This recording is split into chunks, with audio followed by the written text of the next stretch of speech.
Going live.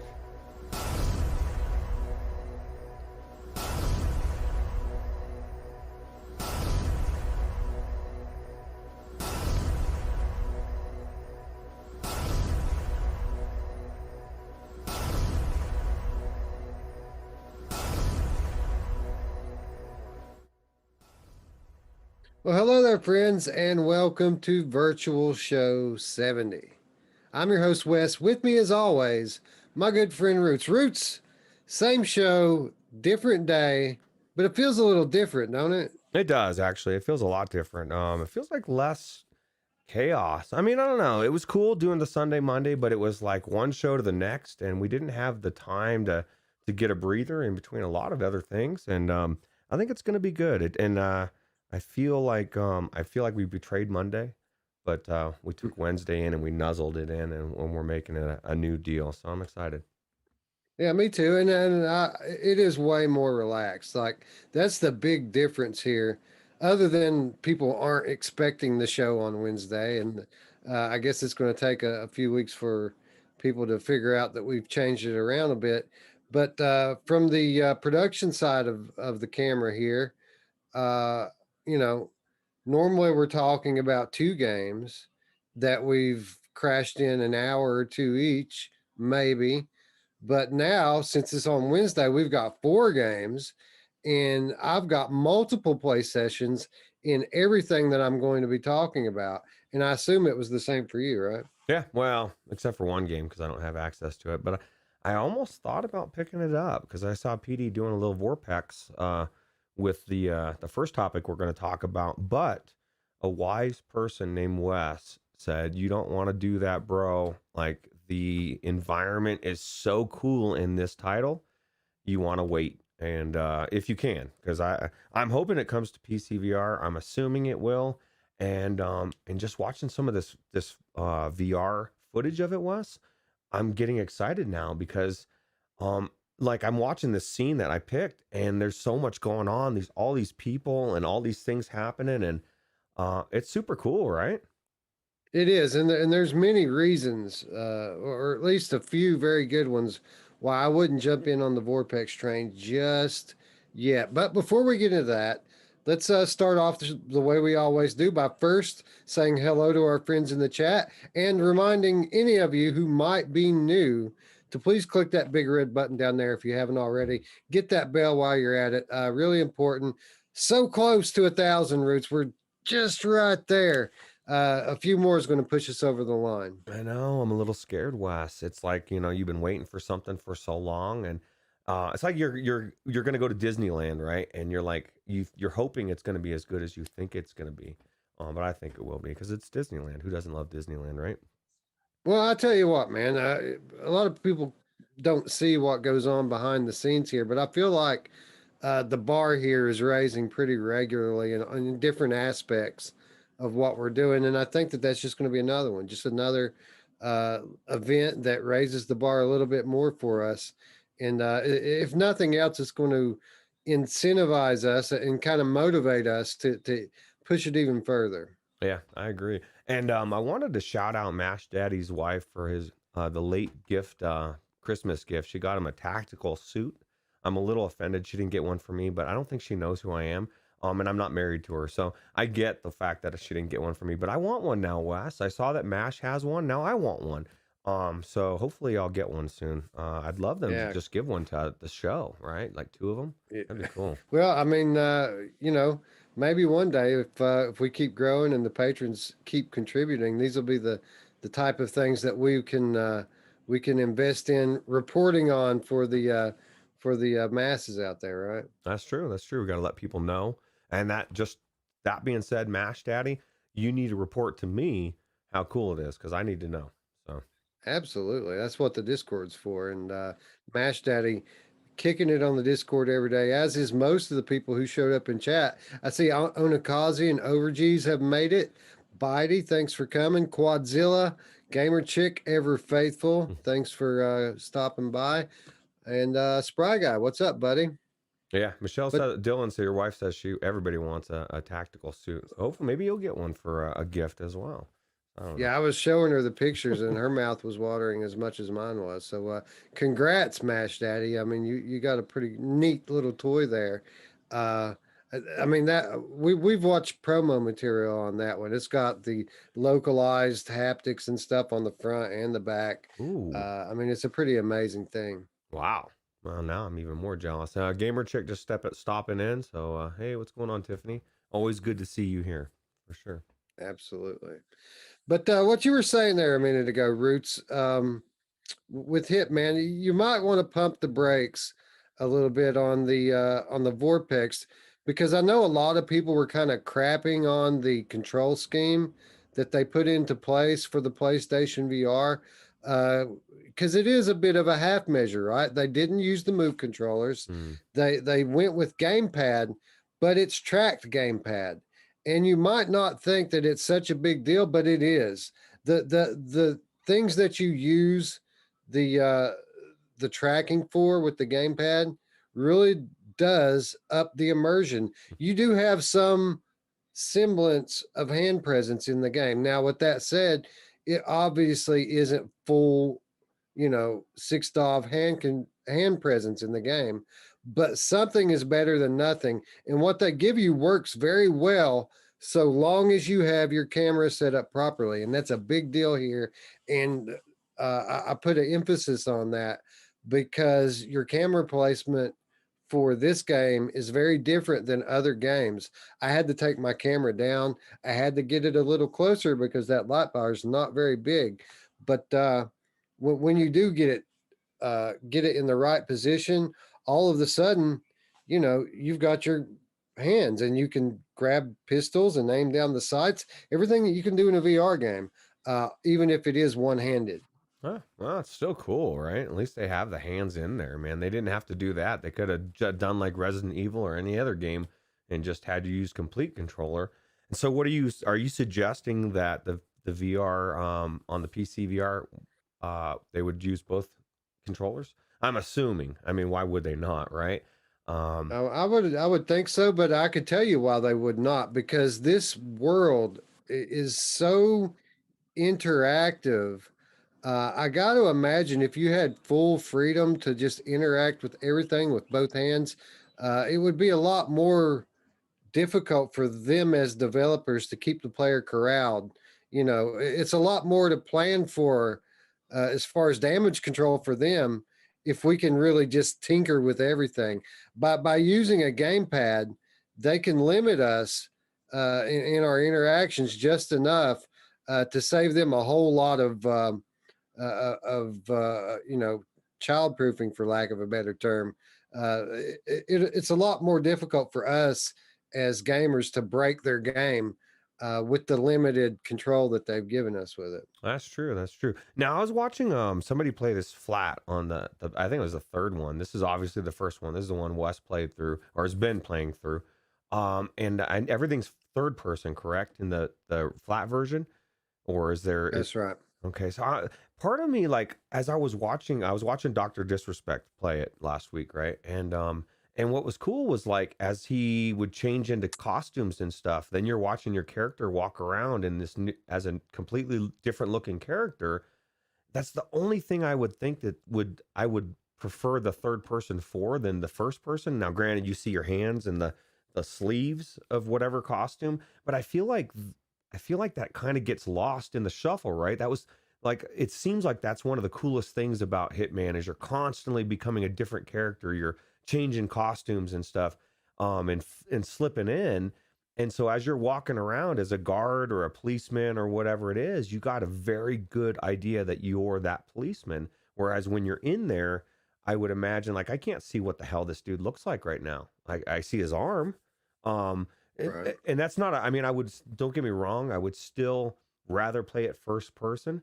But if I were to, like I said in the last show, if they were to take this game and they'd put me in there in the third person view, I still would have enjoyed the same. Well, maybe not. I guess I'd have to play both ways, but I still think it would be cool in that respect. But I don't know how you could change that outside of um, I don't know. I don't know what you could do to fix that if there is. Yeah, it would be a pretty stark difference. It would change the game quite a bit and make it a lot more like a flat game. And I know it might be hard for people to believe with the, again, limited control style here, but this is very much a VR game, and it feels like a VR game when you're playing it. Um, and it would, yeah, I'm sure it would be cool to try it from a third person mode, but I don't think it would be preferable. It would not be the same. It would be great, and it would be a nice option to have, even like if they could Hmm. just let you have the choice to, toggle, that would be cool too. But it would be a very different experience, and it would very much separate you from the character. When you're playing it as it is today, you are the hitman. You're this super highly trained assassin trying to blend into a crowd. And I feel like if you were playing in third person, you would just be a dude playing a video game. Even though you're in the game, it would be a very different thing here. Um, Again, I'm sure it would be fun, but it would not be the same. And I don't think I would like it as much. Options. They absolutely could do it. I mean, Hellblade's a perfect example. Not only could they do it, Hellblade does it big, small, all sorts of stuff. So I don't see why they couldn't do it. But the question would be, would they want to? I don't know. But I get a kick at just the beginning of this thing where clearly the guy wasn't supposed to strangle the news person, the cameraman, and the reporter's reaction was crazy. Right? She's like freaking out, running away, and so I just think it's cool. Like you said, that just watching the this video shows me there's so much interaction and so many ways that you can I mean just hit a random person. You can kill anybody you want, right? You might not want to. Um It's unbelievable. It is literally unbelievable the amount of spontaneity that goes into every level. There's so many possibilities of what can happen that literally every level is almost like a game in itself. Like you could play any level of this for 10, 15, 20 hours, literally, and have different experiences when you go in every time. And I feel like I wouldn't get bored with it. I mean, I played the still to this day, the majority of my playtime is in the training level because they gave me this laundry list of challenges, and I wanted to do them all, and I did them all. But it took a while, man, because some of them were hard because they're giving you specific ways to kill high value targets, and these guys have layers of security around them, and a lot of the game is just trying to get in. But it's fun even when you fail because of that spontaneity. Because when you know that the jig is up and you're going to get killed, then all of a sudden your shackles are off. All of a sudden there's 100 innocent people in front of you begging for their lives. And guess what you can do, Roots? You can start murdering people indiscriminately. And mm, it's so fun to see how many you can take out before they finally get you. Dude, I can't, words can't describe to you just how detailed these levels are and how many possibilities there are with them. Um, and it's something, it should tell you everything, because I've been pretty vocal, throughout the history of the channel about how much I dislike sandboxes. I don't have fun playing around in these open-ended things where I can just mess around with everything. Uh, but this game in particular takes it to such another level, and keeps it within the confines of a story, a mission, objectives, that it really does cross over into something special. And it's an early favorite for game of the year.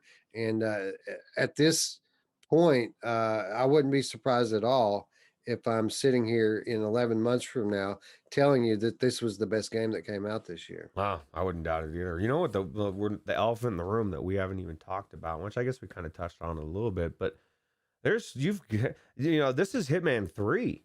They've gone and let you play Hitman 1 and 2 in the same engine. And how cool is that? Like, you didn't just get the new game in VR, you got all of the Hitman series in VR. And from what I'm watching, like, I don't care about Hitman 3. I want to play Hitman 1. So I don't know. I am a little jealous. This is definitely should be giving pause to anybody that's been saying PlayStation VR is dead and sucks. I mean, if it's dead, I don't know why they just released this, took the time to put this game on it on a platform that's dead, right? Um, Yeah, and it's beautiful too. Like even in the old headset, it's almost on the level of the patched Blood and Truth. Like that's how good it looks. It's maybe not quite that detailed, but it's very close. And the environments are so much bigger and more grand in scale that you almost can forgive them for not having it quite on that same level of fidelity. But it's very close. It will drop your jaw, and that's saying something in 2021 on the old PlayStation VR headset. Absolutely. And now, is it optimized for PlayStation 5, do you know, or is it I don't know, to be quite honest, and I guess I should be clear that I've only played this on PlayStation 5. I hmm, haven't looked at it in the Pro. I haven't looked at it in the Slim. It might not be quite so beautiful an experience when I get in there on those, but I think it is. Most people, I don't think I've heard anybody say anything negative about it, to be quite honest. okay. Um, but I have only experienced this on PlayStation 5. Oh, well, you've been slumming it with the 5. That's the only I wouldn't be playing it on 4 either. I'd be like, if I had a 5 in there, why it'd be like going back to an older computer to play VR. Why would you? But yeah, that's cool, man. So do you think, I mean, have they had, is there any like talk about coming to PCVR, or is there, I mean, I know You rumors, know, but I would be surprised if it didn't eventually come to PCVR. The only thing that makes me, at all skeptical about it's what we already talked about is because they would kind of be forced to take the shackles off because there is no track gamepad on PC. So they would have to give you full freedom of two motion controllers, which would be awesome. I mean, I would buy the game over again just for that. But yeah, I mean, this is a big franchise. It's not a Sony first party studio. I would be surprised if Sony shelled out enough money to uh, to make this uh, a permanent exclusive. I would say 6 months, a year from now, we very well could be seeing Hitman VR on PC, and that's good. I mean, it gives them a whole other year to work out the kinks that would come with having that kind of freedom from having both of your that's hands. not good because that means I gotta wait a year. Now let me ask you. Okay, you said that like, what do you think the odds like? Couldn't they just? Oh, the guy's gonna drown that guy in the toilet. Holy crap! That is insane, bro. I don't know that that's a very nice thing to do.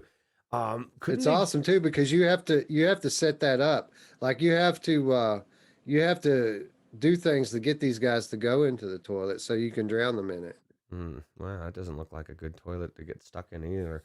Um, couldn't they just do the same thing with the controllers that Pixel Rip did, where you've got two controllers, but it's just they're kind of together as one? So it They would could, it would they could, but you know how PCVR guys are. If they give you full motion controllers, but then limit what you can do with them, people are going to flip their shit and they're going to give it man. negative reviews. And I just don't see that How do happening. you give this game negative reviews, bro? Like I know, man, it looks good. I don't know. I'm psyched for it. I wasn't psyched for it in the beginning, but watching the more game footage I watch, I think you were right. It's just super cool of just all the different things you can do, and it looks like, I mean, it's a AAA game, so the story's there, and that's the big thing too, and the gameplay loop. So Yeah, and it's a killer amount of content. I bought the game, $60, worth it all day long just for Hitman 3. I already had Hitman 1, although I'd never played it. I had Hitman 1 from PlayStation Plus forever ago. I got that one for free. oh, And then like the part 2 was on sale for like $12 or something. So I went ahead and picked it up too. And I should say this, it's a bit of a I don't know. It's a bit of a process to get these levels into the game. They don't just magically show up in Hitman 3.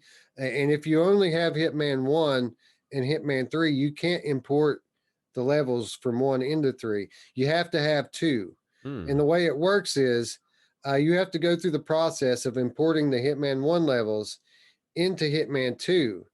And now with Hitman 3, you can import the levels from Hitman 2 in the Hitman 3. And since you already have the levels from 1 into, it all transfers over into 3. So it was a bit of a process. It took me a couple of hours due to problems with their servers and other things Mm. that they were having on launch. But eventually we got there. And having not played Hitman before, I was kind of expecting, I don't know. I didn't really expect the full game experience from the early levels.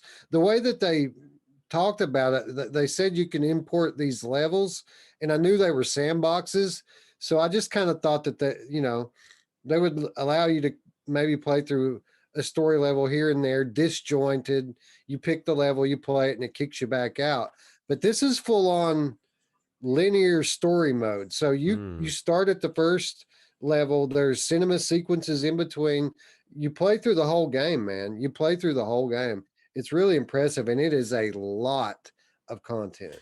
Well, like Tiffany said, it's definitely it's an accomplishment that what they did with this, and it gives me hope for future games. Like, why couldn't they do any series, a new series, and then retroactively bring everything into it? Like, it, I don't know what it takes and what these devs did to get it all in there, but I do know that we're technologically in a place where it's getting easier to port these games over. And it's just another testament that these AAA games are coming into VR, and it's just a matter of time before you get your favorite game in VR. I believe it's gonna at one point just gonna be a super easy transfer for them, but I don't know. Maybe I'm naive on that one. So Yeah, Dave Station VR checking in the chat says that he doesn't think that they would have been able to pull it off without using the DualShock 4. And he says, to be honest, he wishes that they'd remove some of the motion controls and make it more gamepad like with button prompts instead. I don't know specifically what he means by that. I can't think of anything that really didn't feel good, other than like two-handed guns felt a little weird. But again, this game isn't about guns. Like if you're using a gun, you're dicked anyway. So like it's about sneaking in and sneaking out. The only gun that you should be using is your silenced pistol, and pistols feel good. You take your gamepad literally into one hand and just kind of point it up and hit the trigger. It feels and looks really good and natural, to be quite honest. yeah, well, it's good. It could be that what you let off with the show is part of what Dave Stations had issues with. You said specifically it has a lot to do with how you have your camera set up. So I would imagine if for some reason you didn't have it in that perfect spot, there might be certain areas that you run into issues, and you're just like, "Fuck! I just wish I could hit a button instead." We. Every everything was very shaky when I had my camera in its regular spot. I normally keep it up high, about 7 feet, looking down on me like a shower head, and that works best, especially with like aim controller games. But when I tried to play Hitman like that, everything was real shaky. Like if I would try to aim a gun, it wouldn't stay still for very long. And I thought, man, this is going to be terrible, just terrible.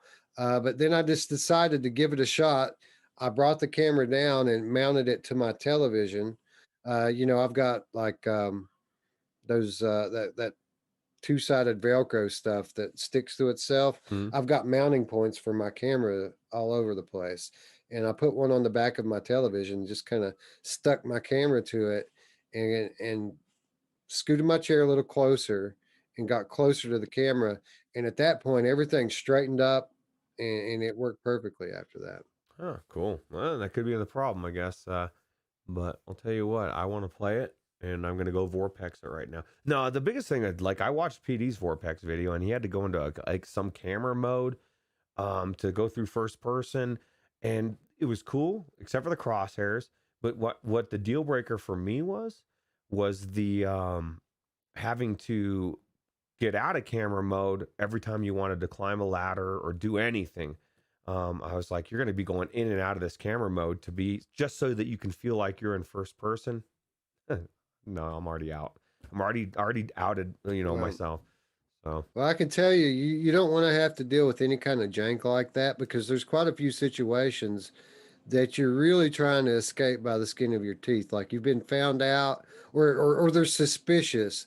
Like you're not, your cover isn't completely blown yet, but they know something's up, so people are on high alert. Mm, You're trying to scramble to find somebody to knock out and steal their clothes so that you can blend back into the crowd. And timing is everything with in these scenarios. So you don't want to be messing around with camera modes. And I mean, it didn't, uh, even if it wasn't a big detriment to the gameplay, it would be a big detriment to the immersion, I feel. yeah, I agree. Well, cool. It's really cool that they've done such a good job on this. I know a lot of people were really worried that it wasn't going to be, exactly what you said. Maybe it wasn't even going to be like, it just wasn't going to be that good, or it was going to have certain modes, and I just think they really knocked it out of the park. Yeah, I'll tell you, man, I'm just happy to have something to spend my PlayStation credit on. I've got that PlayStation Visa card, and it accumulates points, which I spend on PlayStation Store credit. And the games on PlayStation have been so few and far between. A lot of them are cross-platform, and I already own them on other platforms, so I'm not going to buy them again just to play them on PlayStation. So this stuff's been like accumulating. And I had imagined 6 months ago I was imagining that we would have maybe some PS5 exclusives for PSVR and some other things I could spend this stuff on.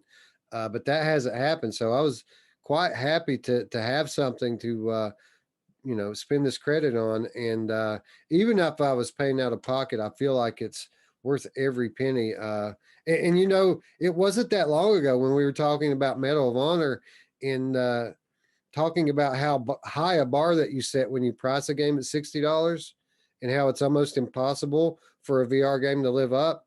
Well, here's one that does. Yeah, well, it's definitely worth $60 from everything you've said. What I've seen so far, the fact that you can play the previous games. Now, granted, you got to own them, but look for them on sale. You don't have to play them right now. Although, I'm like you, I wouldn't want to jump right into Hitman 3 and then go backwards. I'm gonna go with number one and work my way up. And I just love this part right here. That chick it's like, whoa, what are you doing? Absolutely. And I guess since we're on the subject here, I so that I may stay within the rules of our competition, I'm going to go ahead and make a change to my list of 10. And we're going to find a slot to slide Hitman into here because I know that this isn't one that I'm going to be walking away from anytime soon. We're going to call it Hitman 1. Ruuts and I talked about this off air. We're Each game is going to have its own credit system. So, like, I'm going to get points for each one of the original titles Hmm. that I finish. So just let me bring my list up here, and we'll find out where we're going to stick it. What I don't know is Wes has spent the last week, hasn't worked, he hasn't slept, he's been playing Hitman 1, he's got the whole series finished. This is going to take me 3 months to finish each selection if I play it regularly, because I'm not going to rush through it. And it's one of those games where you want to play the levels multiple times each. And I feel like that's what I'm going to do here. I'll probably beat the game 3 times before I beat the game. You know what I mean? Yeah, that's super All right. cool. So right now, let's see. I'm going to go ahead and I'm going to drop for the time being the Walking Dead Onslaught, Okay. and we're going to put in Hitman 1 VR here. Yeah, I don't own it, so that's good. That's a good one to get off the list. Although I And thought about picking it up on the cheap, you know, but maybe somewhere down the road. yeah, it's you've been talking about maybe picking up a second PC headset. It's kind of hard to do when you're looking at stuff like this, isn't it? Yeah, yeah, for sure. Games you can't play. Yeah, and that's the thing is like and I mean it's with PlayStation, it's not like there's that many titles out there, but it's cool that PlayStation VR has something that PCVR has, and even though the PCVR people are acting like it's no big deal, they're full of shit. I know that this is bugging the hell out of a lot of people. They really would love to play Hitman 3, and you can't unless you own a PC or PlayStation VR that everybody keeps saying is uh, is done. It's over, man. PlayStation VR is out the window. Just give it up, throw it away, put it in the trash, or play Hitman 3. I think it's the calm before the storm. I think it's very telling that they still haven't revealed Resident Evil 8's VR feature because I'm almost certain now that it's coming. There was that leak of the Capcom documents that took place about a month, 6 weeks ago. A few things leaked out of that, of course, as we've already spoken about. Resident Evil 4 supposedly coming to Oculus platform. But one of the things that people weren't talking about as much is that uh, the leak also stated that Resident Evil 8 will be on PlayStation 4 and have VR support. And nobody knew if either of those were true until a few days ago. It was confirmed that it will indeed be on PlayStation 4.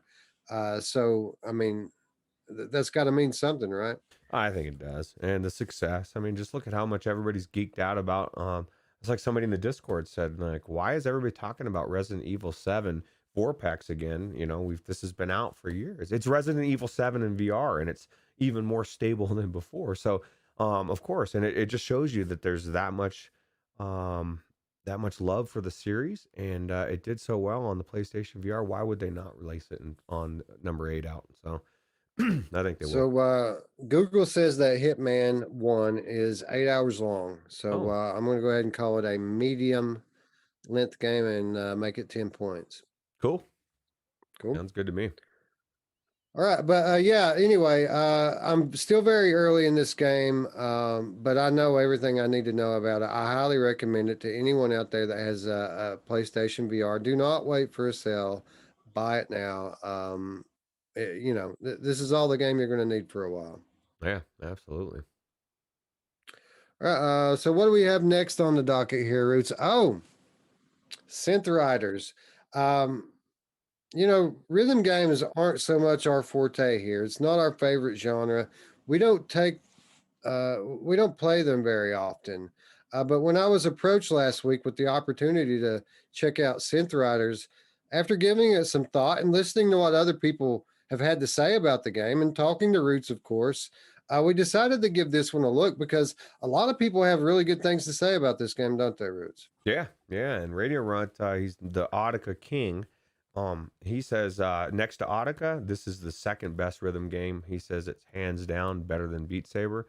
And just a small amount that I've played, I would almost agree.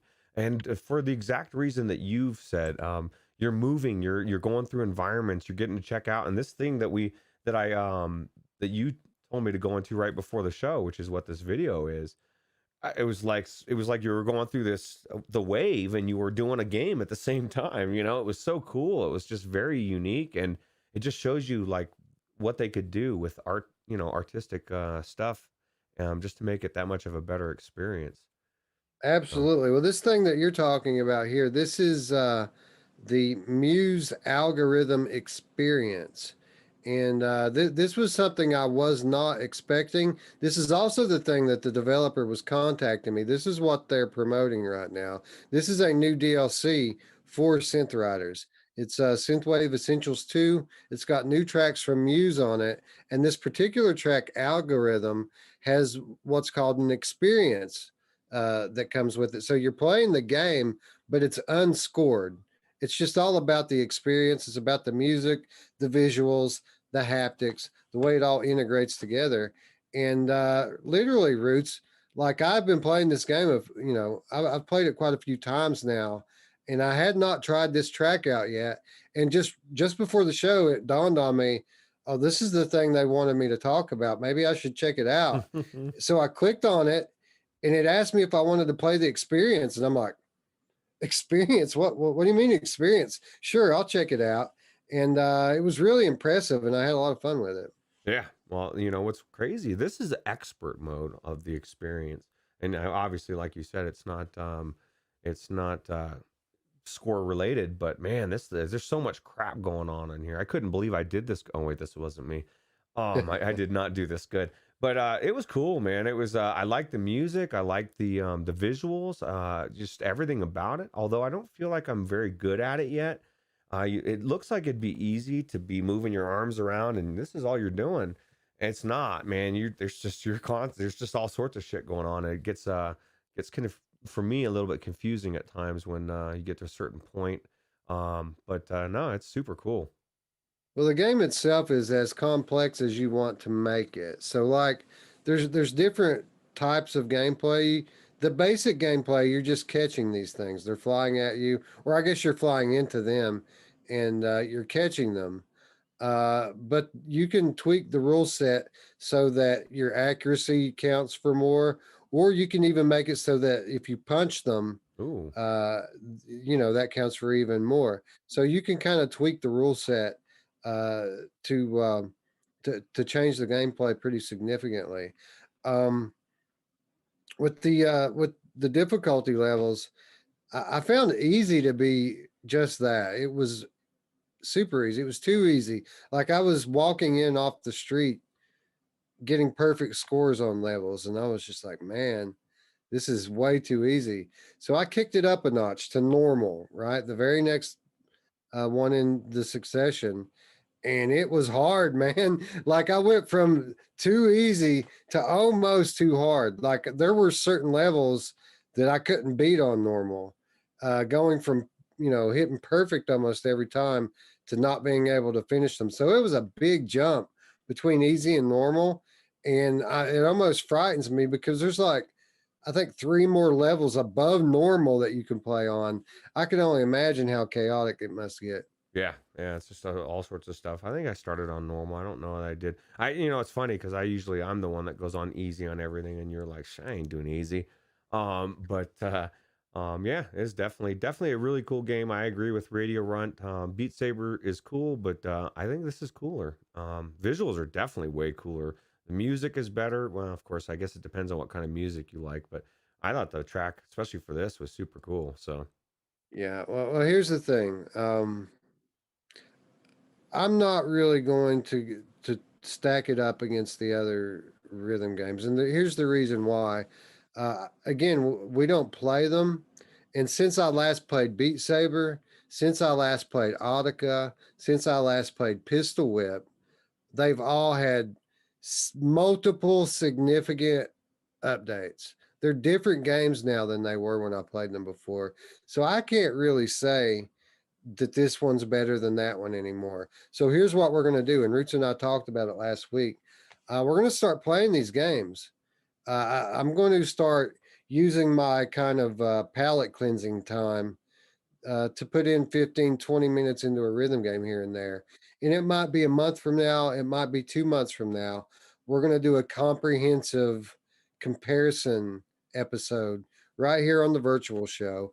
And at that point, we'll see how they all stack up against one another. yeah. But what I will do is I will talk about some of the things that I liked about this versus those other ones, and some of the things that I think they could improve on. First and foremost, Roots, the thing that I really, really loved about this game um, is the way the level moves, or you move rather through the level. When it comes to games like Beat Saber and Audica, you're stationary. Nothing's changing around you. There's a set scene, and then the notes are flying at you, and that's basically all there is. Maybe some ambient stuff going on in the background. But with this game and Pistol Whip as well, you're on a rail. You're moving through the level, and it gives you a sense of presence that the other two rhythm games don't. And I have to say, above all, that was the biggest thing that stuck out to me with this is that there were multiple different levels, and you were able to move through the level. I really enjoyed that. I found it to be a lot more engaging than most rhythm games because Yeah, of that. yeah, because most of it's just a bunch of static stuff going on behind it. You're not moving. It's just, I mean, with Beat Saber, I guess you got walls to dodge and stuff. But yeah, I think that's a good comparison for sure. And I found the same thing. I like the fact that I was moving. It did felt more like a game to me, Yeah. or just it was. I felt like I was actually moving, which is cool. Who doesn't want to move, right? In VR. So Yeah, another thing I really liked about this game was the track selection. Now, obviously, there's still a lot of a lot of work to be done here. There certainly could be some more rock tracks in here, but as it stands, there were more. There was a higher ratio of rock music in this game than in other games, and even some of like the electronica and synth based stuff I enjoyed in this game. Like the gunship track in this game is really outstanding. Um, but where the difference lies between the rock music in this game and in some of these other games is there were actually a few tracks in this that sounded like legitimate rock bands or like metal. There was a metal song in this. While it isn't something I would listen to outside of the game, I would call it a legitimate metal track. Whereas if you go into something like Beat Saber, it's kind of this fake electronic metal that sounds like somebody wrote the song for a video game. That's not what it sounds like. These songs sound like they were songs from outside the game that got brought in and are also in a video game. If that makes any sense, um, it seems like these are more legitimate artists to me. That's how it came off. Yeah, yeah. Well, I don't know which artists are out there, but I would imagine you probably have a good ear for rock and what sounds like real rock or something that's kind of just put in a game, like you said, that isn't really it's pseudo rock. It's rock that everybody could love except for Wes. Um, so This is fake music. I don't like stuff that sounds computer generated. Not saying that I don't like electronic music, but I don't like music that sounds like it was written by a robot. If that makes any sense, yeah, which a lot of the tracks in these games are. Um, the now with that said, I'm really curious what I'm going to think about Beat Saber when I mod it and put some tracks in it that I actually know. I've never played a rhythm game with a song in it that I know the song walking into the game. And I feel like that's going to be a powerful thing going for Beat Saber, if we can count it, because again, it's a mod. It's not something that comes in the game. yeah. My only thing with that is, I got so done with the mods and Beat Saber because anybody, I don't know how it is anymore, but anybody that was back in the day playing the mod, it would be great until they changed something, and then the mod would break, and then now you don't have your mod things. You got to go back in and fix a bunch of shit to get it to work again.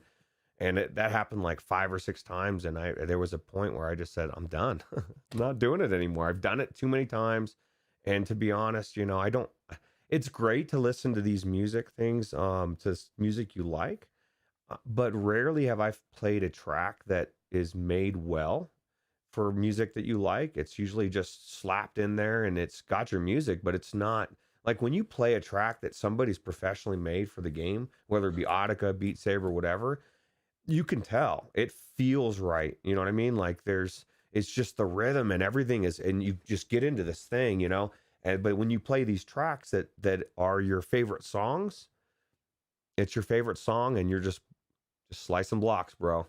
You know what I mean? It's just Yeah. not. I don't like it as much. And everybody swears by it. That's great. I'm not one that's been that. I'm not that into music. In general. I started listening to music mostly when I was like 16, 17, which is way after most people do. So I kind of missed the whole boat of how magical music is. But that being said, I think it'd be cool to see what see if there are any good tracks out there. So I know Yeah. Delirium Drew will be the first one to ask because he's the Beat Saber aficionado, right? Well, I think everybody's a Beat Saber aficionado, to be quite honest. It's a popular game. Um, yeah, that was one of the things I liked about, again, the gunship track that I played on that Synthwave Essentials 2. Is that I felt like the beat map on it was really well done. It almost felt like dancing, playing that thing. And it was really, you could tell it was a pro that put that thing together. It's funny. Radio Runt says there are good custom mappers out there for all rhythm games. That's true. There are some good mappers, but if you've ever have Radio Runt give you some Audica ones to play, because the ones that he said, oh, dude, you got to try these ones. These are awesome.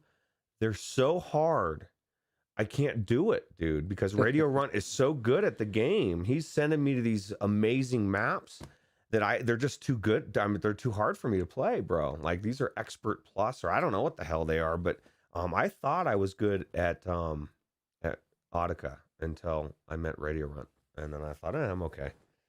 So There's always somebody better, right? that's right. But so what can this game improve on? Well, there was one thing in particular.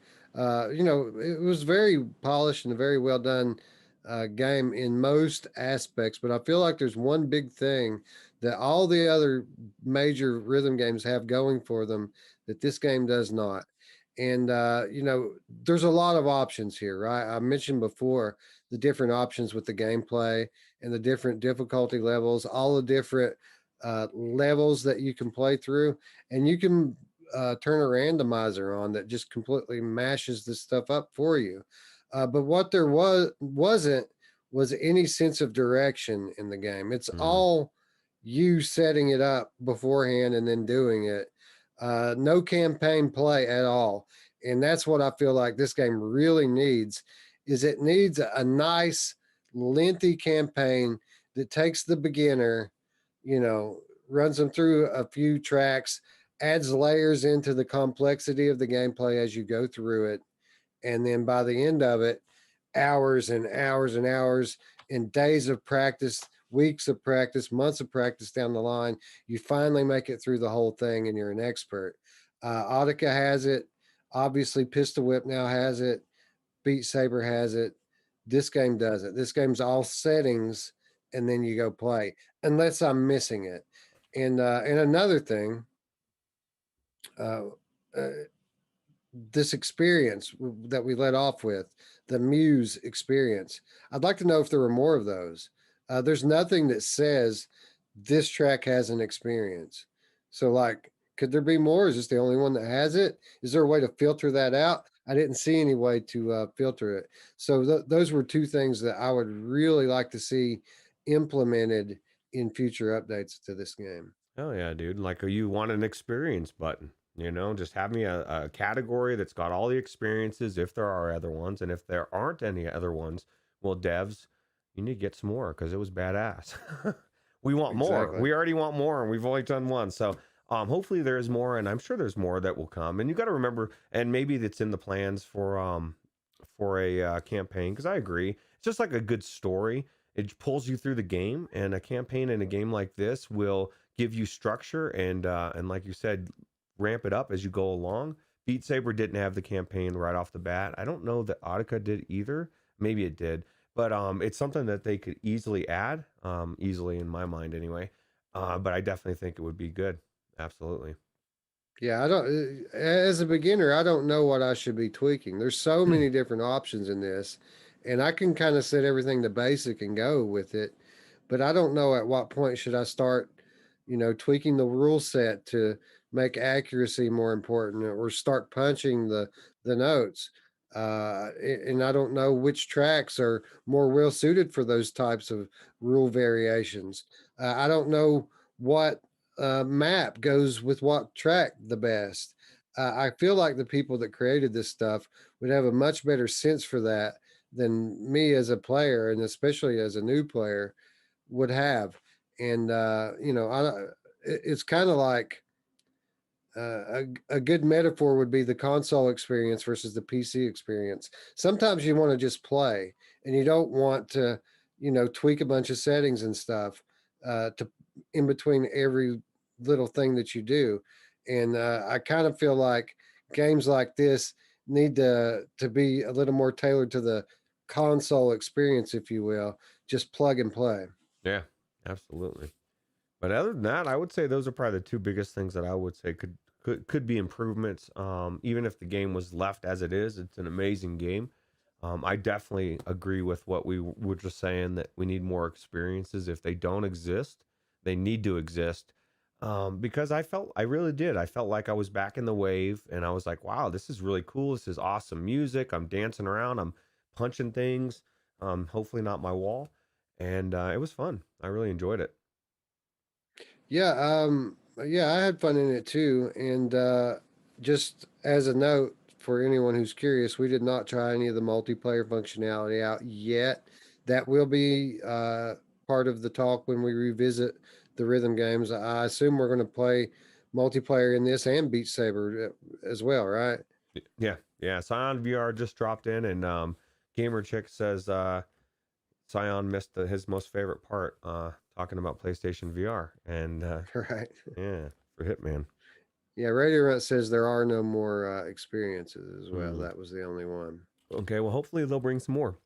Because Yeah, I agree. It was cool.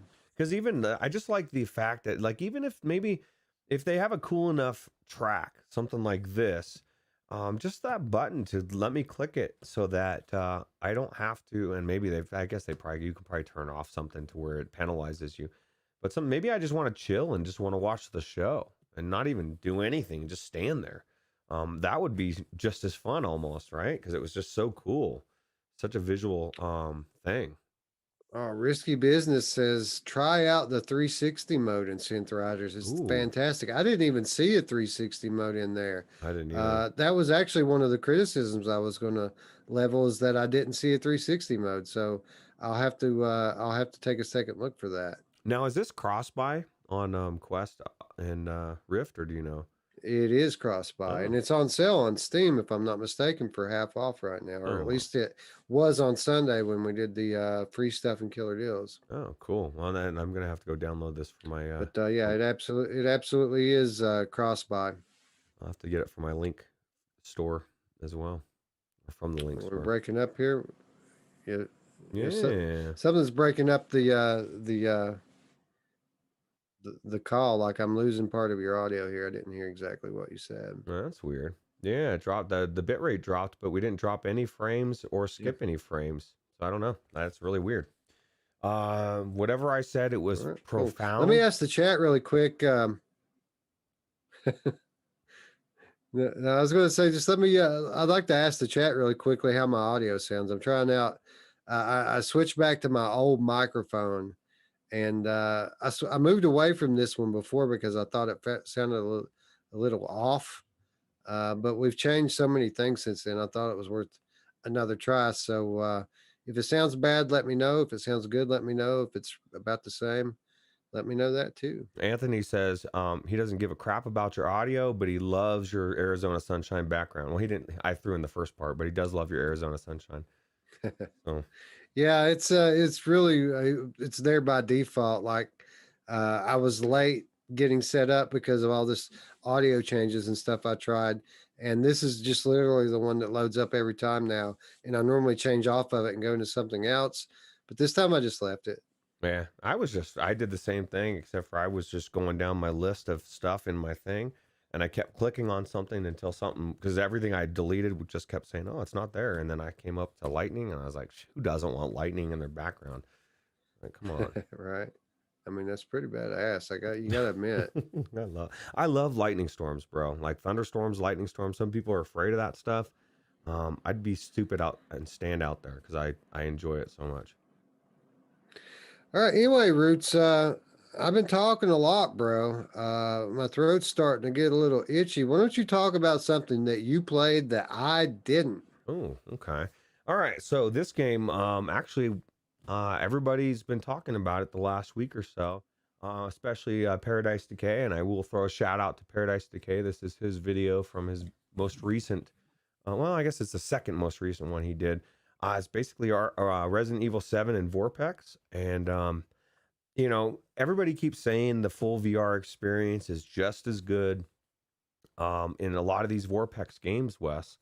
Like you can get it all dialed in, and I'm calling BS, bro. Like I can't get the full VR to squeeze. Well, okay, let me preface this. I couldn't up until recently get it to work properly until I think it was person suggested I turn off my positional tracking, because I guess it puts that on by default.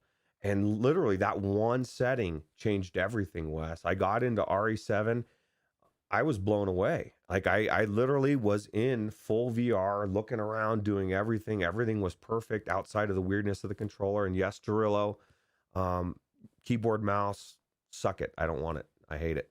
I'm not doing keyboard, mouse ever. But yeah, so the controller's a little weird as far as like hitting the edge peak and getting the menu up and stuff. But man, I was in there, Wes. I fought Jack in the car. I died to Jack in a way I'd never died to in the car before. I didn't even know he could get in there and start doing shit because I always got in there. And and I was just as freaked out and frantically trying to get the hell away from this dude as I've always been. It felt the same as the PlayStation 5 VR experience, but it was clear. It was crisper. And it was really good. And my eyes are open. I've now moved over from it's bullshit that full VR works in VorpX, and I now move into it obviously does work, and Ruuts didn't know what the hell he was doing category. And it makes me excited because I think this is a game that I'm going to add to my list. I just got to decide what game I'm going to knock off to do it, you know? So I'll probably look through my list here shortly. I'm thinking maybe Dick Wild, but I don't know. Yeah, that sounds like a solid move. So yeah, for those of you who don't know, the VorpX profile for Resident Evil 7 was recently updated. And I mean the official VorpX profile. There's a ton of different ones, but the official one was recently updated. And kudos to Paradise Decay because Roots and I both have attempted this multiple times in the past to not very much success. And we thought people were just kind of crazy saying that this was good. It was like we thought that was just the PC guys deluding themselves into thinking that this was actually something good uh, because they can't play it because they don't have a PlayStation, right? But I always wanted to try it because I do know that the PC version has more graphical fidelity than the PlayStation version. Obviously, the PlayStation version has to make certain concessions to run in VR. There's a lot of aliasing and shimmer in the game, and don't get me wrong, it's a very good looking game by PlayStation VR standards. One of the best looking games, period, even to this day, but not on the level of a PC game. So I wanted to try it for that reason. I wanted to see how much better it could look because as it is on PlayStation, I'm already, putting my nose up to the wall just to look at the grain in the wood. And, it's already very detailed. I could only imagine what it would be like in PC.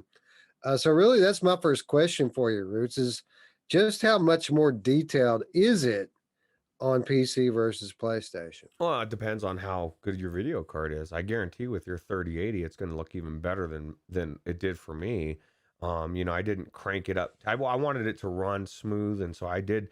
I guess there's all sorts of tricks you can do, and like Anthony said, he wishes he wasn't too lazy. That's how I felt about this. At least doing this particular thing, but there's even more stuff I could do. You can do different resolutions to get it to look better and better and better. What I did, it was better. It wasn't shimmery like you said at all. Now I did have to turn off the shadows, the dynamic shadows, and turn down the shadows from very high to I think it was high for when I was under the house because I could start to feel a little bit of frame drop. But no, it looked really good, and it definitely blew me away. It blew me away because I legitimately believed these people were smoking something, dude. Like I because every single time I went into full VR, I could not replicate um the experience, and that I learned two things. One, obviously it is good, and two, just because Roots can't do something doesn't mean it doesn't exist. Because that's usually the thought process. Like, well, if I can't make it happen, and I get to a point, Wes, where when I'm trying something, and Cyan knows me the best in this respect because he called it out in the Discord. Like, there's a nope, a hard wall. I'll hit a hard wall, and then you know, level-headed, mellow Roots becomes very irritated Dick Roots, and I don't I just want to stop talking about or stop doing what I'm doing.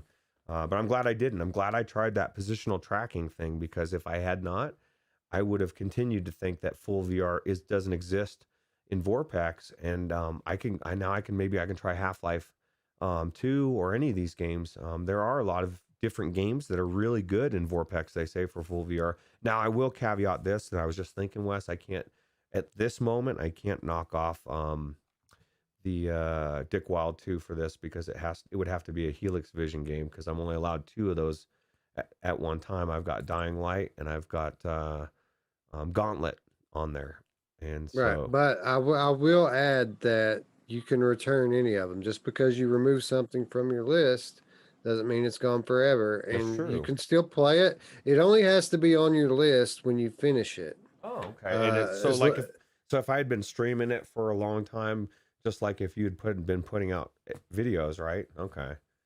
Yeah, as long as we've got the entire game from start to finish on video, and it's on your list when you finish it, then you're good, bro. Okay, so I don't even have to worry about it right now. I could just start playing it and be good, right? This is a game I wanted to Absolutely. get back into, um, because I wanted to finish it back in the day. I was having fun, and I just ended up stopping because I got rid of my PlayStation. So Yeah, well, I want to get back into it, and I'll tell you why. Two reasons.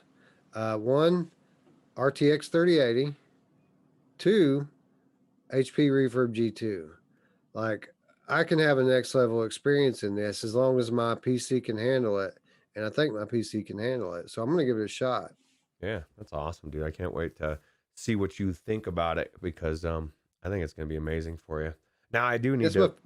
Oh, it's your favorite? Yeah, that's gonna be on Yeah, it's my PCV. favorite game. I wanna experience it in the best way possible. Now let me ask you this: is the head movement feel weird at all? Can you peek around things with your head, The head is or do you? it's 100% normal, dude. Like if you when PD's like you're looking around.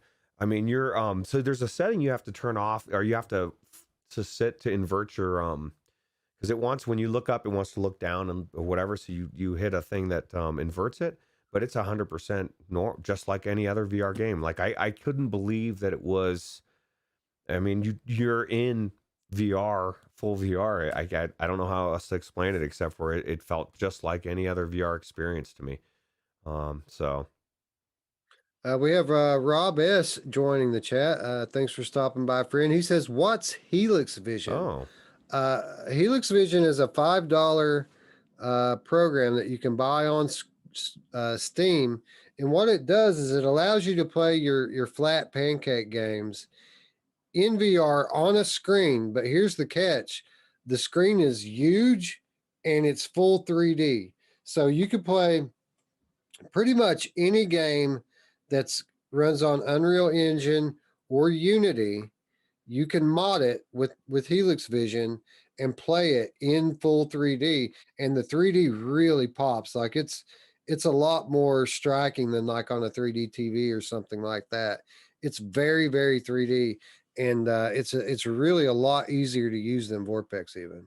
yeah, yeah, absolutely. And Risky Business says it's too many damn prerequisites to get into vorpexing flat games for him, unfortunately. And I totally understand that. I've been there.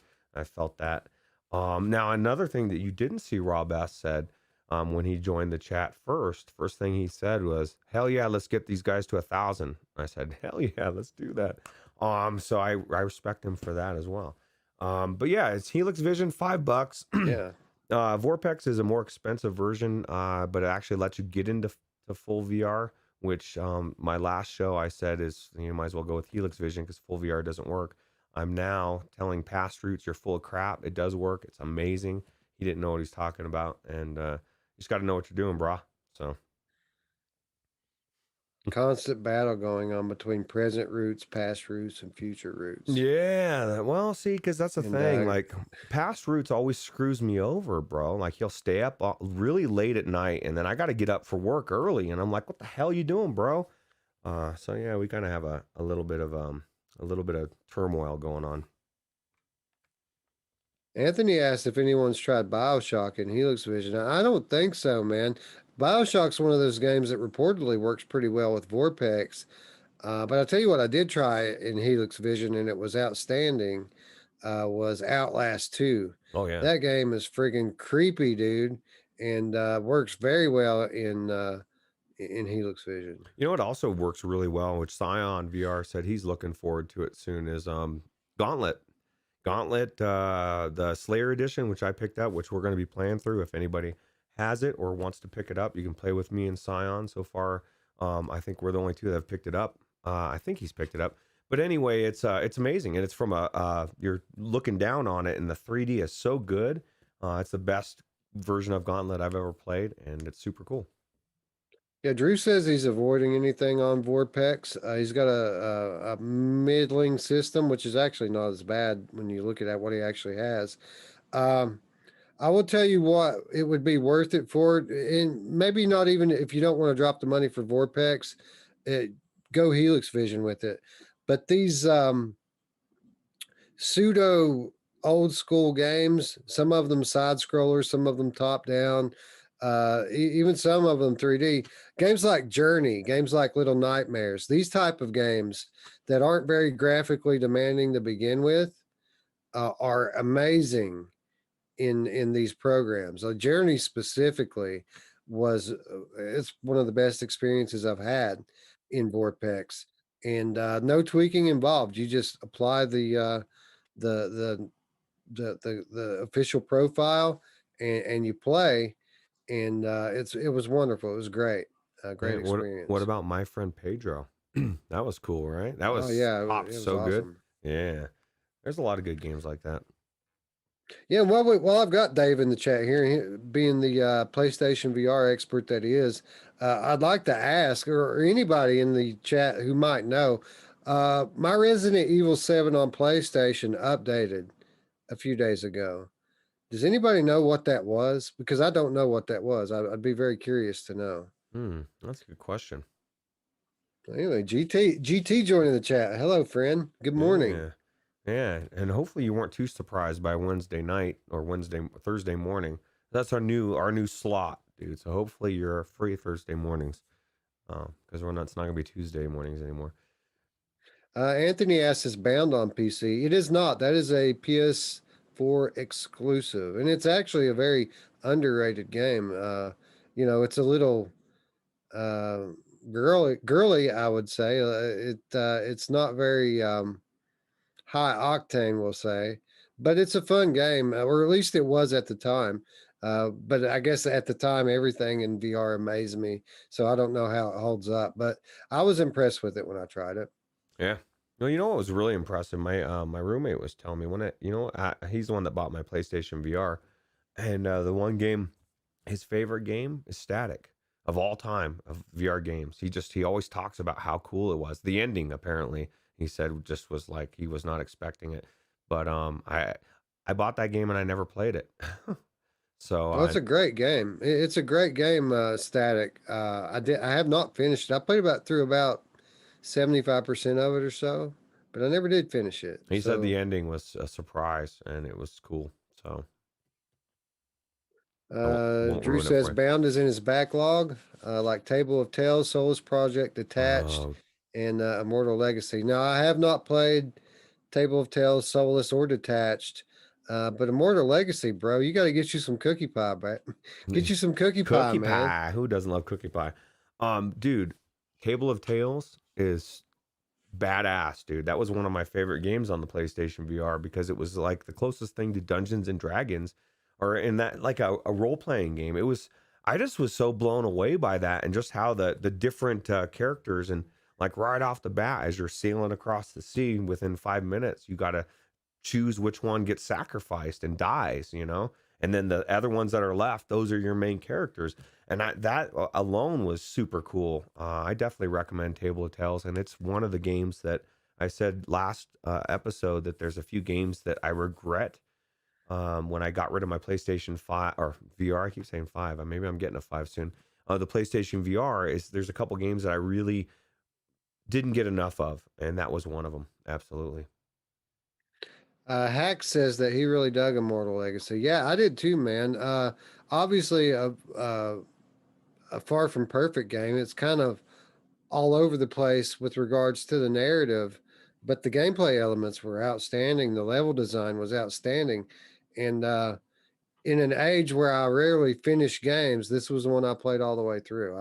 I really liked it, especially after I got used to the controls. Obviously, it was a little weird at first, but after you get used to the controls, it's a really good game. Yeah, absolutely.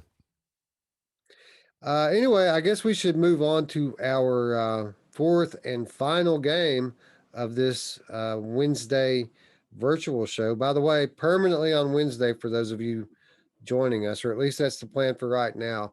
We're going to start doing these on Wednesday. This is what the Monday show used to be, content wise. The really not going to be any different. Only I feel like we're going to be talking about games even more now because we have more time to play them in between episodes. So I think the episodes like today that are just games are going to become more and more common as we go forward. Yeah, well, and that was kind of why we brought the Monday show on Wednesday virtual show around to begin with, right? Was we wanted to talk about the games, and that was one of the things that we felt kind of fell off in the early virtual strangers when there was four of us whittled down to the two that should have been. It we it just I don't know, it feels right. So Risky Business said he'd love to see Polybius come to the Quest too. I agree. That needs to happen. Like it's not even a want thing. That needs to happen. And when you need something, it's a responsibility. yeah, dude, I need it like I need air. You know what I mean? Yeah, for real. Anyway, we got a new release today, Roots. New release today. Bunch of new releases tomorrow, but there was one today on Steam, and I'm talking about Ryte, the Eye of Atlantis. Oh boy, Roots, it's puzzle game time. Yeah. Fun, right? You know what's funny, man? I went into this game today, and I don't know if you felt the same way because I was streaming it.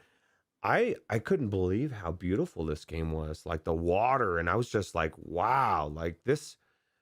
In my opinion, it blows Mist away in the graphics. It just the trees alone look better than Mist. But I didn't know if I was gonna like this, Wes, because like you said, it's a puzzle game. And a lot of times I like puzzles that are intuitive, that make sense.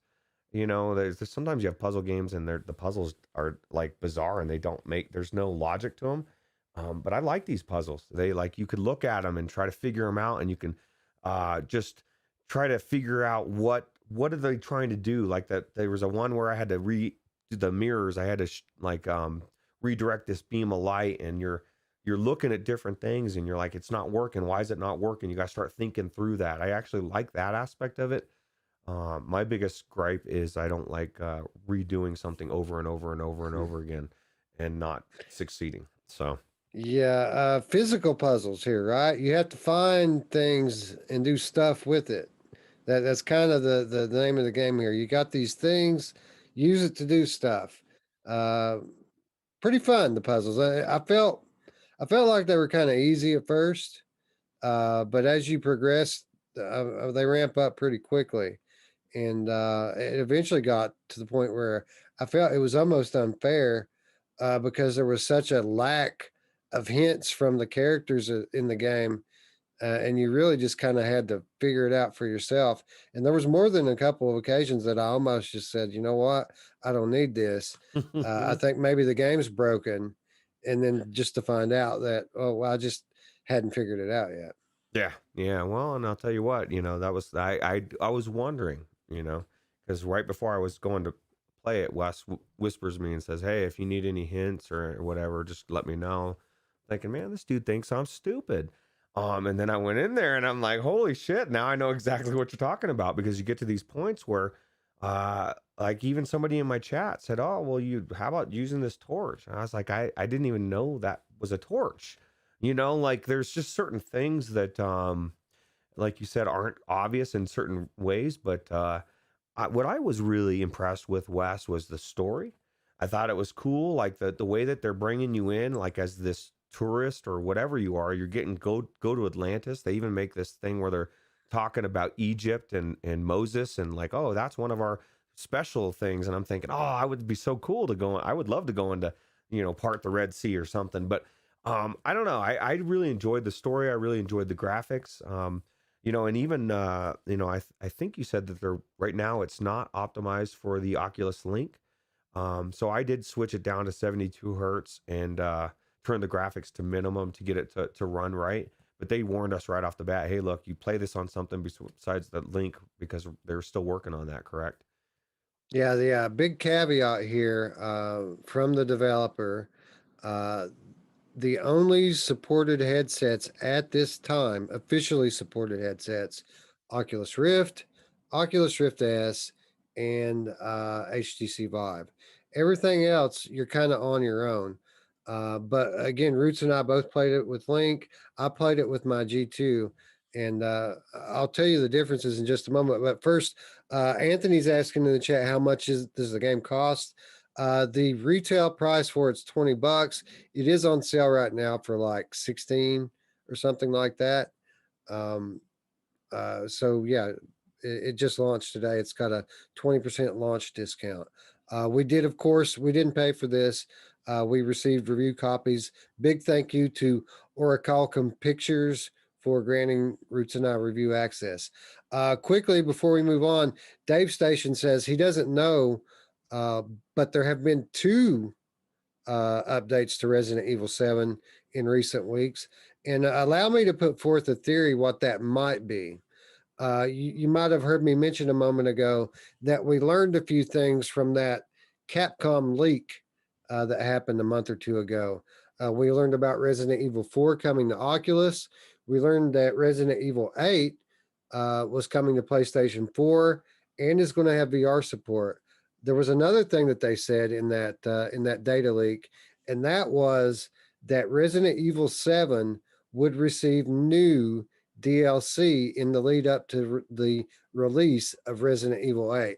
What they're saying is that there's going to be a new chapter of DLC that kind of bridges the story between Resident Evil 7 and Resident Evil 8. And when I asked you if you knew what those updates were, I was hoping that you would say that you didn't know, because I'm thinking that might be what this is.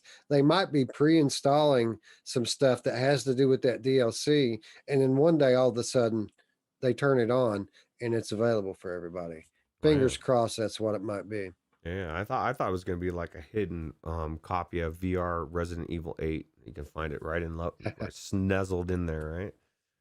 PD made it, Roots. I didn't think PD was going to make it. This is firmly past his bedtime. No, he says 5 a.m. So it's Oh, wake up well, time. that's That's what time to time I wake wake up. up. Yeah, you should be up. What are you doing sleeping, bro? No, just kidding. Good morning, sir. We used your video during Roots' stream Yeah. because he also had the same bug that you and I had, where one of the puzzle pieces vanished from the game completely, and he had to restart to make it reappear. Yeah, I was looking for this piece that didn't exist, and Wes is like, it should be right there on that table, and I'm like, it's not here. So I restarted, and it was there. So yeah, I think there's probably a couple bugs that they're obviously ironing out, but I'll tell you what, I don't like puzzle games, but I'm really liking this one. I like where it's going. It's the story. You know, I am the high priest, and I'm the visitor in there. The destruction that's all caused in all of this. I caused it, and now I got to go back and try to figure out how to stop it. Is what, at least I think that's what's going on. So Yeah, man. The story's interesting. Like and it's kind of sad too, because you're kind of upsetting the supernatural balance in ancient Atlantis, and we all kind of know how it ended for Atlantis, right? So it makes you feel like you're going to end up failing in the end. yeah, well, maybe not. Maybe this is where history changes. But because I've traveled through time a couple times already in this game, and I went backwards, forwards. It's cool. I'm really enjoying it. It definitely has been way better than I would have imagined, and it's definitely a really good game. Yeah, so the developers told us specifically that Oculus Quest is not supported. Told me I shouldn't play it on Oculus Quest. We both went against their wishes and did it anyway, and it's quite playable. It can use some performance optimization, but it wasn't anything that was nausea-inducing or game-breaking. It just isn't optimized yet. There is an update coming. I have to feel like that's why they didn't release on the Oculus Store. They only released on Steam. They postponed the release on the Oculus Store. That's probably why.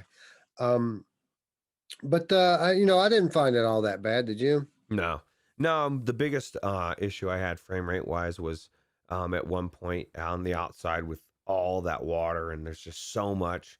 If I looked in a certain way, I would be like starting to see my meter going up. But no, it was really good. Yeah. So I would. I'm sorry. I was just gonna say I can only imagine how it runs on the optimized ones. Probably super smooth. Well, I played it on the G2 and absolutely no performance issues on that thing, which was really quite amazing. And you know, on a separate note, the G2 in general, the way it works with the 3080 has progressively gotten better and better and better. I mean, when it first started, I couldn't turn it up over 60% rendering in Steam VR without it, you know, crapping out on me and crashing. Now I turn it up on 80, and then I go to the in-game settings and crank everything up to ultra, and it runs fine. Nothing crashes, and this game included. Um, so yeah, it looked really good. A lot of the large, grand structures in this game are quite breathtaking, and the level of detail is pretty good as well. Great lighting, um, awesome looking skyboxes. Even for those of you who, that's a really an important thing too. Um, the one thing that really wasn't so great about playing it on the G2 is a problem that you get with a lot of games that don't support WMR.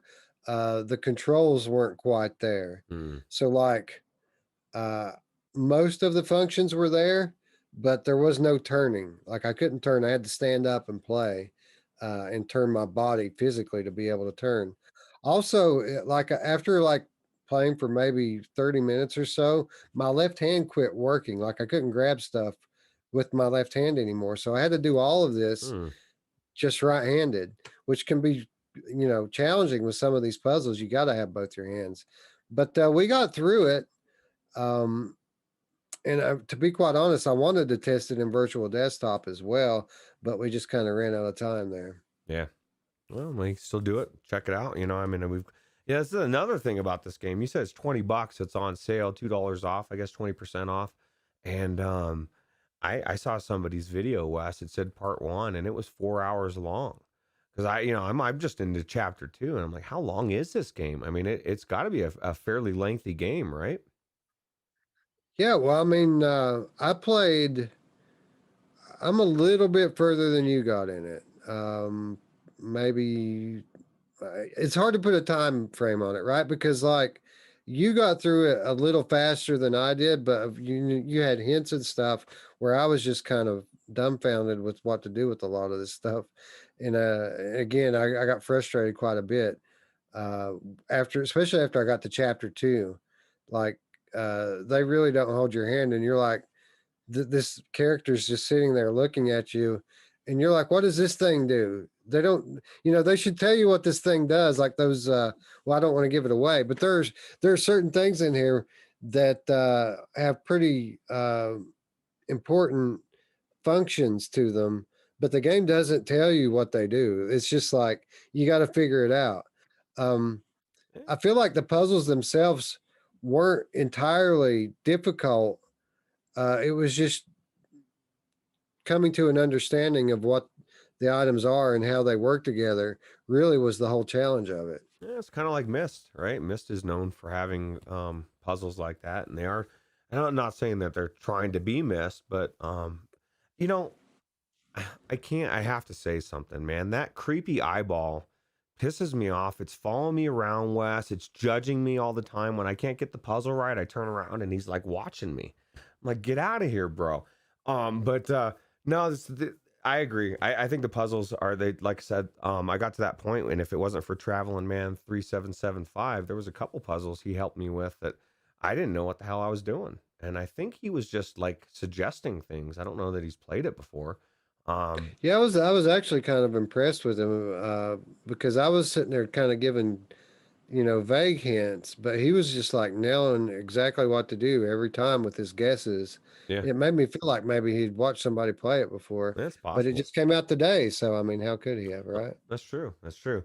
Well, I have I've enjoyed my time in it, and really want to see where the story's going. I want to know if I am the cause of it, as the high priest, and you know I take my responsibilities very seriously, and I don't want Atlantis to go in the tidal wave that I saw the vision of. It's just so much. It's so cool. I would recommend if you like puzzle games. This is definitely worth picking up, and it's not that expensive. So Yeah, I would say so, assuming that everything runs good. And it seemed like for PD, who played it on an officially supported headset, it ran great for him. With me, there's some slight jank that I had, which actually made figuring out the puzzles a little bit more difficult. It was slightly frustrating. It's certainly a work in progress, but I like more than I didn't like about it. And I feel like I'll go back into it. Now, Anthony says he would.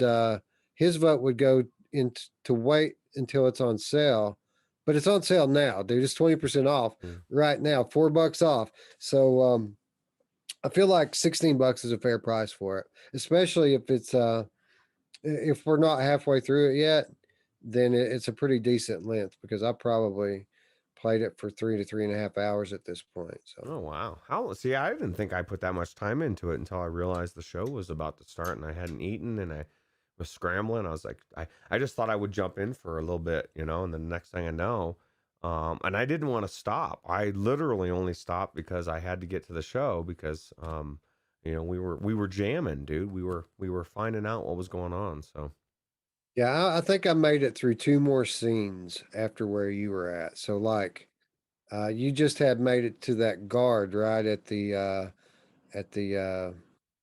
place where she's going to make you a new bracelet, right? And you had to go distract the guard.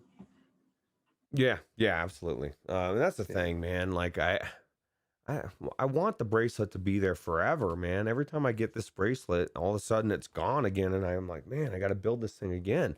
But I'm also traveling in time, so I'm assuming that the bracelet didn't exist or didn't have it from before. So, well, you know, and Anthony says, you know, said something about it's a little bit too 2016, 2017 to me. You know, it just depends on what you like. You know what I mean? Like, not every game has to be the Asgard's Wrath. But what it does do well, it's gorgeous, and the puzzles are amazing, and I'm really enjoying it. Yeah, and effect certainly has raised the bar, but we do need to keep it in perspective here. This is a $16 game, not a $40 game. Right. You know, Yeah. and it's a different type of game too. It's a puzzle game. Like Scion, he's already bought it. Like he bought it 5 minutes ago. Did he So really? like Oh, this nice. is his type of shit though, right? He's into this sort of thing. Oh, It no. really depends on if you like these types of games or not. Um, it's very frustrating until it's not, right? It's gratifying after the frustration subsides. Dude, when I was playing Um, Simon Says or Simon or whatever with the, you know, with a, I was got, I get so frustrated because I'm like, I can hear the tones and I'm like, man, I'm so close. And you were saying you're close. Um, but, yeah, this is definitely right up Sion's alley. I think he's going to enjoy it. And, yeah. Yeah, I'd be interested to hear what he thinks about it because again, you and I had to deal with a little bit of jank with our unsupported headsets, but this is one situation where his CV1 is a legitimate advantage. Okay. So now we've talked about what we like about it. Now you know, like you said in the other one, there, you know, suggestions for Synth Riders. Well, I have a couple suggestions for the devs. And now Yeah, obviously it's I know number where you're one. going. Yeah, number one on every game. We want options. I want locomotion. And if in short of locomotion, like even if you didn't put locomotion in it, don't let me teleport into a wall.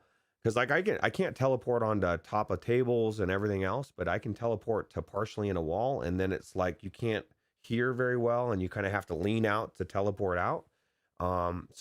That'd be about the only thing. But obviously, I want to run with locomotion because I just can't stand teleporting. That alone, I would give Anthony 100% props in his comment. 2016, 2017. Nobody uses teleport anymore outside of a secondary movement motion or option for people that get sick. I believe it should be a secondary always. But again, it's geared towards the three major headsets that existed a year and a half, 2 years ago, and so clearly they were putting this game out from an earlier time, and maybe they haven't had a chance to implement locomotion yet. So I will give them the benefit of the doubt as far as that goes. It's not a deal breaker for me, but I would like locomotion for me anyway. So Well, I did give them a few notes after my initial play session. And that was one of them. I told them if they're going to launch with no smooth turning and no free locomotion, that they're going to get mixed reviews because of it. So hopefully they heard me there, and we'll have that at some point in the future. I'd like to say that we need to shore up the walls a little bit. Shouldn't be able to teleport through any of them Yeah, well, because, I did teleport through that one wall, and I was like, "Whoa, wait, where am I?" dude, I got stuck way outside that wall. Like I didn't even like teleport out of it. Like I just kind of teleported in a weird way, and it shot me like 15 feet outside of Oh the wow. wall. And I was like, oh crap, dude, how do I get back in the game? And literally, when I was out there, I figured out the puzzle just like looking at it from the outside, but I couldn't get back in to do it. Oh But god. like eventually I kind of lifted up the headset and saw where I was in my room, and I walked into my bathroom. I have my guardian boundary turned off. So I walked into my bathroom, which put me back in the game.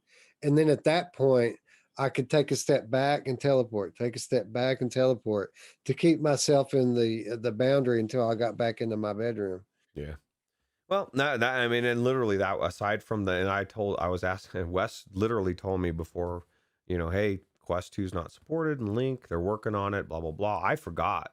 And I was like, I got in there and I'm like, why is this like, why am I having to turn this down on this to 72 hertz and stuff? And then I remembered, or you told me, and I was like, oh yeah, you literally told me that the devs told us not to do it on the Quest 2 because they're still working on the patch. So, um, but yeah, I would say that they should probably work on the timing of their clues a little bit better. I had two or three situations where I was stumped on something for like 20 minutes, and the minute I solve it, the character gives me the clue that would have given me the answer. Like I don't need it now. I just did it. Didn't you see me do it? It did that like repeatedly a couple of times, and I was just like, wow. What it was waiting on me to solve it to tell me the clue. I don't get that. yeah.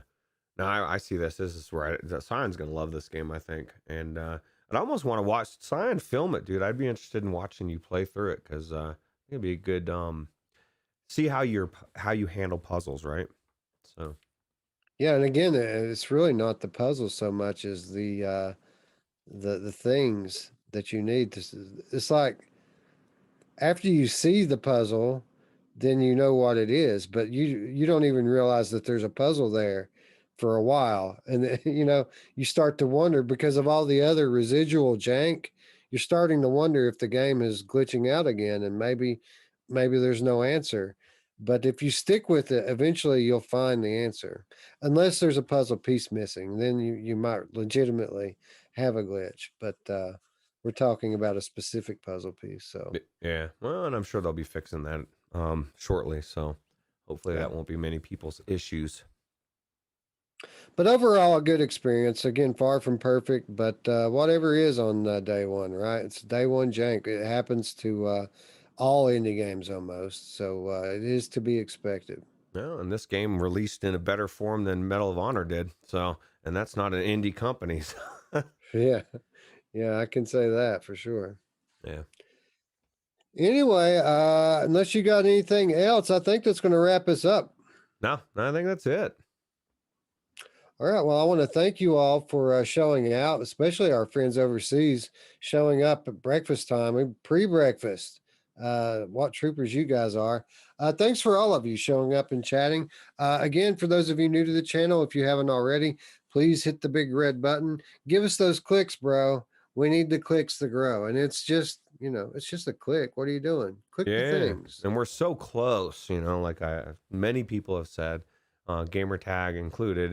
We're very close to 1,000, and we just want to get to that mile mark, and then blow past the next one after that.